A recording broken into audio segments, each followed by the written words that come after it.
Salut à tous et bienvenue sur cette vidéo qui traite de l'actualité K-pop des derniers jours. En ce début du mois d'avril, nous avons plusieurs comebacks assez intéressants de prévus. Je ne vais pas vous faire le listing complet, mais je vais plutôt vous laisser regarder le petit tableau des releases affiché à l'écran. N'hésitez pas à mettre la vidéo sur pause si besoin. Le 1er avril, Mnet a commencé la diffusion du TV show tant attendu Kingdom. Pour rappel, Kingdom est une émission qui rassemble 6 bands masculins devant s'affronter à travers différentes épreuves afin de s'emparer de la couronne et devenir les rois. Les groupes qui sont en concurrence sont Stray Kids, iKON, The Boys, SF9, BTOB et ATEEZ. Contrairement aux autres TV shows de ce type qui éliminent progressivement les équipes, Kingdom est basé sur un système de points dont le mécanisme est affiché à l'écran. Du coup, lors de la diffusion du premier épisode du show, l'épreuve à l'honneur était une performance de 100 secondes qui a précédemment permis aux groupes respectifs d'emporter une victoire lors d'une émission musicale. Les prestations étaient vraiment top et je vous invite vraiment à aller voir ça pour ceux qui l'auraient raté. Du gros potentiel ce TV show. Dans la série des multiples accusations qui ont eu lieu le mois dernier, une énième a été portée à l'encontre de Chorong des A-Pink.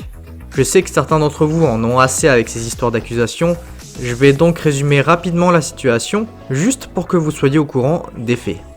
Chorong avait un ami d'enfance avec qui elle était assez proche. Par la suite, leurs chemins se sont séparés, et cette dernière est devenue la leader des Pink qu'on connaît. Cependant, récemment, cette amie que le label Playem nomme Kim a commencé à proférer des menaces envers l'idol. Les menaces portaient sur des fausses accusations et des histoires fabriquées, destiné à salir la réputation de l'artiste. En échange de son silence, Kim exige la retraite de Chorong de l'industrie de la K-pop. Une médiation a été tentée par l'idol, mais rien n'y fait. L'accusateur ne semble pas coopérer. Pire, un appel téléphonique entre les deux parties, durant lequel Chorong se serait excusé, aurait été enregistré, sorti de son contexte, et confié aux médias par Kim, afin d'étayer ses allégations. Résultat, Park Chorong souffre d'une grave détresse mentale et Playem Entertainment s'est longuement exprimé lors d'un communiqué officiel ce 1er avril. Le label affirme avoir déposé une plainte civile, mais également pénale, contre le plaignant. Pour rester sur les labels, ça y est, Big Hit est officiellement devenu Hybe. En effet, l'agence qui fait maintenant concurrence aux 3 mastodontes de l'industrie s'est installée dans ses nouveaux locaux au Yongsan Trade Center. Le label, à l'origine de BTS, s'est offert un bâtiment de 26 étages pour une superficie de 60 000 m². D'ailleurs, le bâtiment accueille un musée sur 2 étages dédié entièrement à BTS. On pourra y retrouver la chronologie du band ainsi que les différentes distinctions et records exceptionnels du groupe. Le label affirme vouloir exploiter le musée et permettre aux fans de pouvoir le visiter, moyennant paiement. Finalement, Hybe s'est également exprimé sur son système de location des espaces de pratique. Ce système va à l'opposé des autres labels qui possèdent des salles d'entraînement dédiées à chaque groupe. En fait, chez Hybe, qu'on soit BTS, Girlfriend, Seventeen ou un tout autre groupe un peu moins médiatisé, le processus reste le même. Les artistes doivent réserver leur salle d'entraînement. Cependant, ce système est remis en cause par certains netizens, qui jugent que BTS mérite au moins un étage dédié à ses entraînements. Et ceci au vu des recettes astronomiques que ce dernier génère à lui seul au label. D'ailleurs, en parlant de l'influence de BTS dans l'industrie de la musique, le boys band a encore décroché une distinction.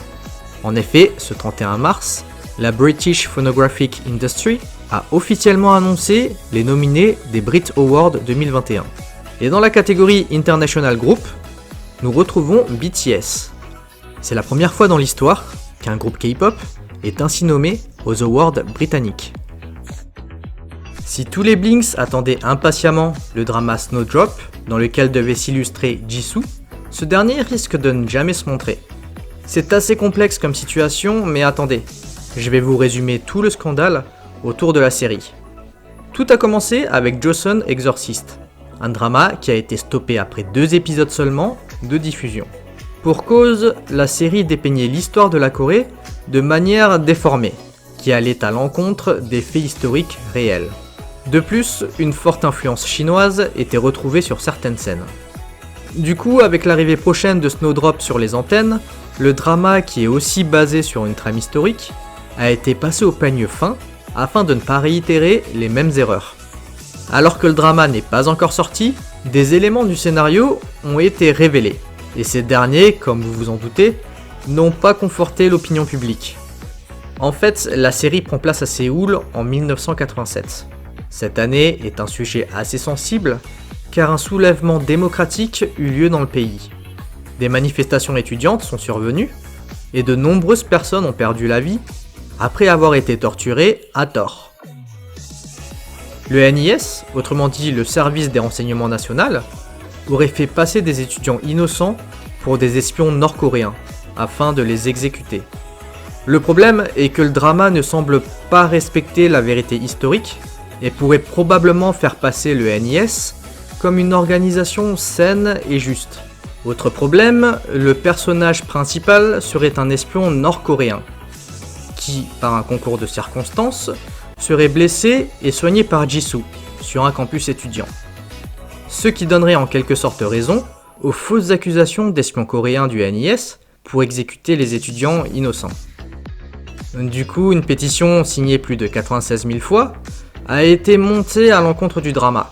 Les inquiétudes portées par la pétition seraient les faits historiques, qui seraient romancés et déformés, et l'œuvre globale, qui serait une insulte envers les victimes de cette atrocité, mais également au fondement de la démocratie actuelle de la Corée du Sud.